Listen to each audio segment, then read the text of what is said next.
శ్రీ గురుభ్యో నమ. శివుడు జ్ఞానాన్ని ఇచ్చే రూపంగా దక్షిణామూర్తిగా చెప్పుకుంటూ ఉన్నాం. అదే మహావిష్ణువు జ్ఞానాన్ని ఇచ్చే రూపంగా లక్ష్మీ హయగ్రీవ స్వామిని చెప్పుకుంటున్నాం. అలాగే ఆదిపరాశక్తి జ్ఞానాన్ని ఇచ్చే రూపంగా సరస్వతి అమ్మవారిని చెప్పుకుంటూ ఉన్నాం. అలా శివుడు జ్ఞానాన్ని ఇచ్చే రూపంగా ఉన్న అవతారమే దక్షిణామూర్తి అవతారము. దక్షిణామూర్తి అవతారం లోపల స్వామి మనందరికీ కూడా జ్ఞానాన్ని కలగజేస్తూ ఉన్నాడు. ఆయన రూపం ఓసారి ఏ విధంగా ఉందో ఓసారి ఆ స్వామి రూపతత్వాన్ని మనసులో నింపుకునే ప్రయత్నం చేద్దాం. స్వామి ఏ విధంగా ఉంటాడు అంటే వటవృక్షం కింద స్వామి ఆసీనుడై కూర్చొని ఉంటాడు. వటవృక్షము దేనికి సంకేతము అంటే శాశ్వతత్వానికి సంకేతము. కాబట్టి స్వామి శాశ్వతము అన్న విషయము మనకు స్వామి వటవృక్షం కింద ఉన్నట్టి ఆసనం పైన కూర్చున్న దాని విధంగా మనకు అర్థమవుతుంది. అదేవిధంగా స్వామి ఏ విధంగా ఉంటాడు, ఆయన రూపం ఏ విధంగా ఉంటుంది, చిరునవ్వుతో ఆయన మందహాసం చేస్తూ జ్ఞానాన్ని ప్రసాదిస్తున్నట్టు శాంత స్వరూపంగా ఆయన కనిపిస్తూ ఉంటాడు. మామూలుగా శివుడు రుద్రుడు అన్నదానికి ఏమి అర్థం అంటే ఎక్కువగా రౌద్రం కలిగిన వాడు కాబట్టి రుద్రుడు అంటే ఎక్కువ కోపం కలిగిన వాడు అని. కానీ ఆయన కోపాన్ని ప్రసన్నం చేసుకోవడానికి అంటే ఆయన రూపాన్ని మనం ప్రసన్నం చేసుకోవడానికి ఋషులు మునులు ఆయనను ఏ విధంగా ఆరాధించాలో చెప్పడం జరిగింది. ఏ విధంగా అయితే నరసింహస్వామిని లక్ష్మీ నరసింహస్వామిగా ఆరాధన చేస్తూ ఉన్నామో అలాగే అమ్మవారిని అమ్మలగన్నయమ్మ ముగురమ్మల మూలపుటమ్మ అయిన ఆ యొక్క అంటే రాక్షస సంహారం చేసినప్పటి రూపం కాకుండా గౌరీ రూపంలో ఏ విధంగా అయితే ఆరాధన చేసుకుంటూ ఉన్నామో అలాగే శివుణ్ణి కూడా ఆయా రూపాలలో ఆరాధన చేసుకునే క్రమమే ఈ దక్షిణామూర్తి అవతారము, దక్షిణామూర్తి రూపము. కాబట్టి ఆయన మొహము ఏ విధంగా ఉంది, శాంత స్వరూపమై భాసిల్లుతో ఉంది. అదేవిధంగా ఆయన చేతిని చిన్ముద్ర దేనికి సంకేతము అంటే జ్ఞానానికి సంకేతము. అటువంటి జ్ఞానతత్వానికి సంకేతమైన చిన్ముద్రను దాల్చి, అందుకే అయ్యప్ప స్వామి కూడా ఈ చిన్ముద్రను దాల్చి కనిపిస్తూ ఉంటాడు. ఆ చిన్ముద్రను దాల్చి అదేవిధంగా ఒక చేతి చేత గ్రంథాన్ని ఏదైతే శాస్త్రం ఉందో ఆ శాస్త్ర గ్రంథాన్ని చేతిలో పట్టుకొని ఇంకొక చేతి చేత జపమాలను లేదంటే డమరుకాన్ని రెండింటినీ కూడా పట్టుకొని ఉంటాడు. డమరుకం దేనికి సంకేతం అంటే అది కూడా జ్ఞానానికే సంకేతం. ఈరోజు మనం చదువుకునే ఏదైతే అక్షరమాల వర్ణమాల ఉందో అది డమరుక ధ్వని నుండి ఆ అక్షరమాల పుట్టిందట. కాబట్టి ఆ డమరుకము ఆ జపమాల రెండు కూడా దేనికి సంకేతము అంటే జ్ఞానానికి సంకేతం. అదేవిధంగా ఇంకొక చేతిలో కొన్ని రూపాల లోపల దండం పట్టుకొని ఉంటున్నాడు, ఇంకొన్ని రూపాల లోపల అగ్నిని పట్టుకొని ఉంటున్నాడు. ఆ దండమైన అగ్ని అయినా దేనికి సంకేతం అంటే అజ్ఞాన నాశనానికి సంకేతం. అజ్ఞానాన్ని దహించి వేస్తున్నాడు కాబట్టి అగ్నిని పట్టుకొని ఉన్నాడు అని మనం భావించాలి. అదేవిధంగా మెడలో చక్కని రుద్రాక్షమాలను ధరించి అదేవిధంగా పులి చర్మం కానీ జింక చర్మం కానీ వేసుకొని స్వామి ఆసీనుడై ఉంటున్నాడు.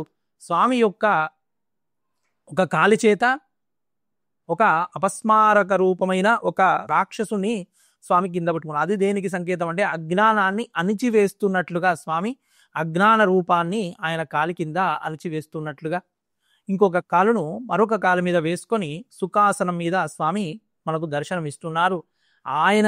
ఆయన ఏమి మాట్లాడకుండా అలా కూర్చొని ఉంటే సనక సనాంద ఋషులందరూ కూడా నలుగురు ఋషులు ఆయన ముందు కూర్చొని చక్కగా ఆయన ఇస్తున్న ఆ మౌనం చేత ఇస్తున్న ఆ జ్ఞానాన్ని వాళ్ళు అభ్యసిస్తూ ఉన్నారు. ఇది స్వామి యొక్క తత్వం.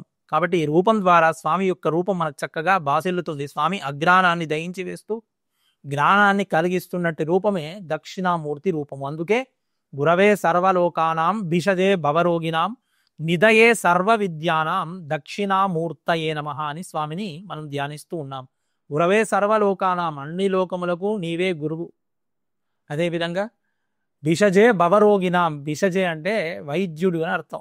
అందుకే ప్రథమో దైవ్యో భిషక్ అని రుద్రం చెబుతూ ఉంది. అంటే మొట్టమొదటి దైవం ఎవరయ్యా అంటే వైద్యుడి రూపంలో ఉన్న శివుడే. వైద్యుడు అంటే ఎటువంటి వైద్యుడు? మామూలుగా వైద్యుడు ఏం చేస్తాడు, డిస్క్రిప్షన్ రాసిస్తే ఆ మెడికల్లో మందు తీసుకొని మనం తీసుకొచ్చుకుంటూ ఉంటాం.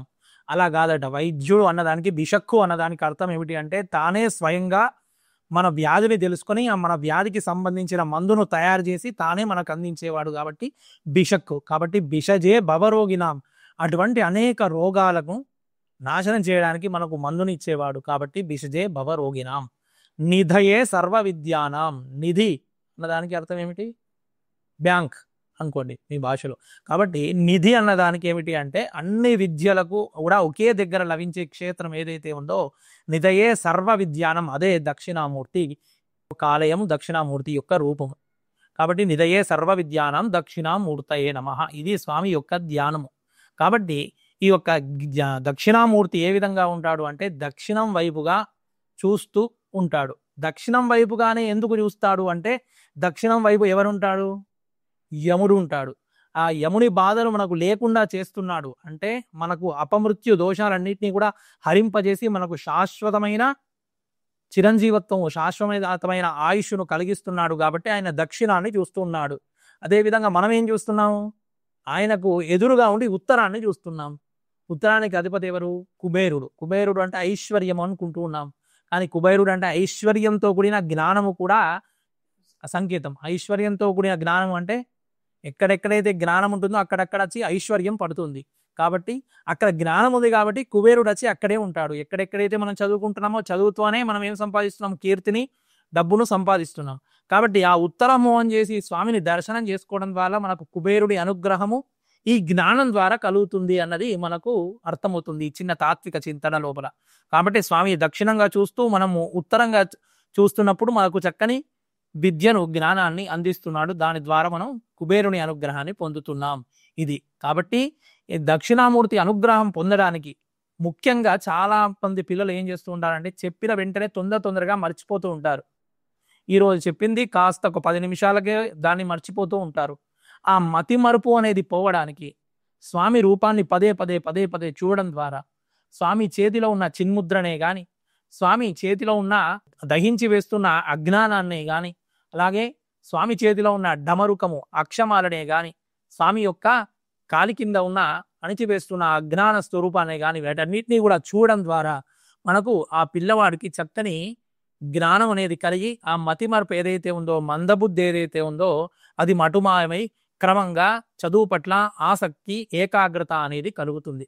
కాబట్టి ఈ దక్షిణామూర్తిని ధ్యానిస్తూ మీరు ఏం చేయండి అంటే పిల్లలు తిరిగే పరిసరాల లోపల, పిల్లలు ఎక్కడెక్కడైతే తిరుగుతున్నారో అక్కడ పరిసరాల లోపల దక్షిణం వైపుగా ఆ దక్షిణామూర్తి పటాన్ని ఉంచండి.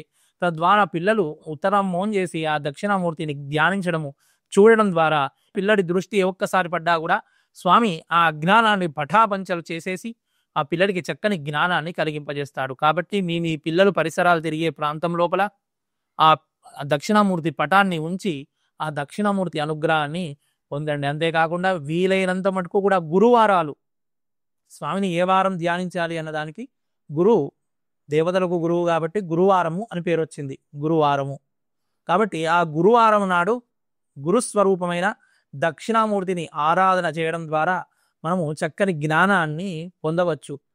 కాబట్టి సదాశివుడు జ్ఞానాన్ని ఇచ్చే రూపం ఏదైతే ఉందో ఆ దక్షిణామూర్తి రూపం అది. ఆయనను ధ్యానించడం ద్వారా అన్ని రకాల ఉపయోగాలను పొంది తద్వారా ఆ యొక్క ఈశ్వరుని అనుగ్రహాన్ని పొందవచ్చు. హర నమ పార్వతీపతయే, హర హర మహాదేవ, దక్షిణామూర్తి భగవానుకి జై.